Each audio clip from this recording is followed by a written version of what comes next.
The skill trees, the suit tech, and the gadgets in Spider-Man 2 are absolutely immense, and there are so many awesome upgrades for you to choose from, yet some of these are definitely being slept on. And so today I want to go over some of the best upgrades that you guys don't want to miss in Spider-Man 2. Now, the first one you can get very early on. This is in the shared skill tree, and this is the web whip skill. Now, this is over here second from the left, and like I said, you can get this very early on, and this is probably one of the most OP skills, at least when it comes to fighting enemies who have weapons. When you've unlocked this, it'll allow you to disarm enemies by holding triangle and then just simply tapping R1 once you've got them with the web. Like I said, this will disarm them, and then it will actually whip them with the same motion, pretty much taking their weapon off them and hitting them with it, which will then knock them to the ground, but also removes their ability to obviously shoot you, and it obviously works with melee enemies as well. I'm sure you guys are getting pretty sick of being shot at by enemies, or even, you know, the enemies who have swords and stuff. They're able to block a lot of your attacks, and it makes them very frustrating to come up against, especially when there are large groups of enemies, because they can kind of make you a bit flustered, especially when there are multiple enemies shooting at you, for example. So this is a really good skill. It is going to help you guys a hell of a lot, and like I said, you can get this very early on.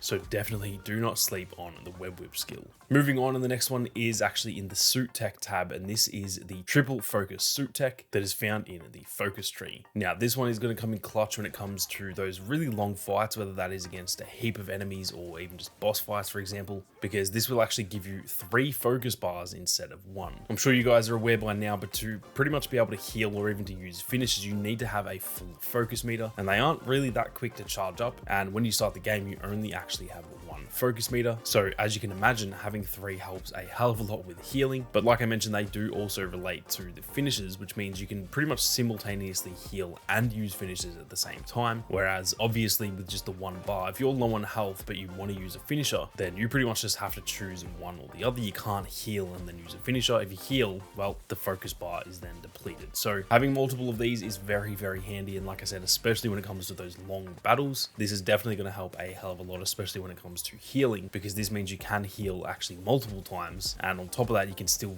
for example, save 1 finisher in the bank in case you need it for a tough enemy. Now, before we go any further, if you guys are enjoying the video and it is helping you out, be sure to hit that subscribe button and turn on those notifications. There is plenty more Spider-Man 2 content like this on the way, so make sure you don't miss out. Now, the next one we've got here is the LifeLink Suit tech. This is obviously in the same tab as before, but this one is in the health tree. Now, this makes it so that your web shooter actually heals you when you land successful hits on enemies. And this one definitely comes in clutch when you are running low on health and don't actually have enough in the focus meter. Like I said earlier, and this even relates to when you have all 3 of them, the focus meters are not very quick to fill up. So if you get low on health and you have no focus meter energy, then it can take quite a while of having to pretty much survive until you can afford to heal. But with the web shooter healing for you, it can definitely come in clutch. Now, I will say this one requires you to be level 21, so it is impossible to sort of miss this one early on, but it is worth mentioning anyway, because it's worth keeping in mind for late game that you should definitely get this one down the line, but at least you guys have plenty more time to actually make sure that you get this one.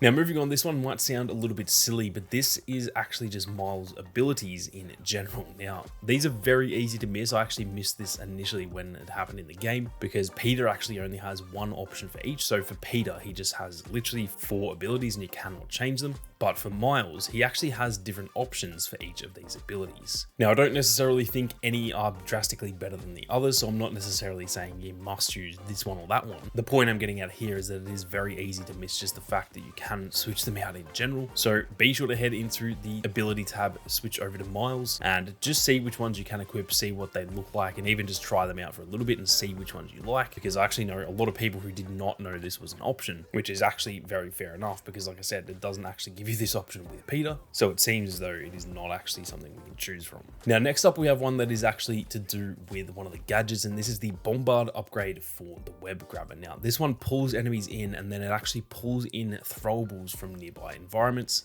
dealing a little bit of extra damage, but also staggering them for a second time, as well as often spreading them out a little bit more to make it a bit easier to target them one-on-one. I know early on for myself, I was definitely overlooking the gadgets in this game, but as I've gone on, I've definitely relied on them a little bit more. So do not overlook the gadgets in this game, as they can definitely be a lifesaver more often than not. Now, last but definitely not least, we have another one from the skill tree. This is also in the shared skill tree, and this one is the heavy lifting skill. Now, this allows you to throw brutes who have been webbed up, electrified, or venom stunned. And if you guys have faced plenty of brutes by now, you will know that they are very, very frustrating to fight, because they are essentially a tank that can block pretty much all of your attacks multiple times in a row. If I'm going to be honest, brutes have probably been the main cause of pretty much all of my deaths that I've had in the game, and so this makes them a lot easier to handle. You can use this to kind of get them out of the way, take out a few other enemies, and then face them one-on-one, or you can simply throw them at a wall and then just target them right away to try and finish them off before then taking on the rest of the easier enemies afterwards. Either way, this is definitely going to help with fighting those brutes, so like I said with the rest, do not sleep on the heavy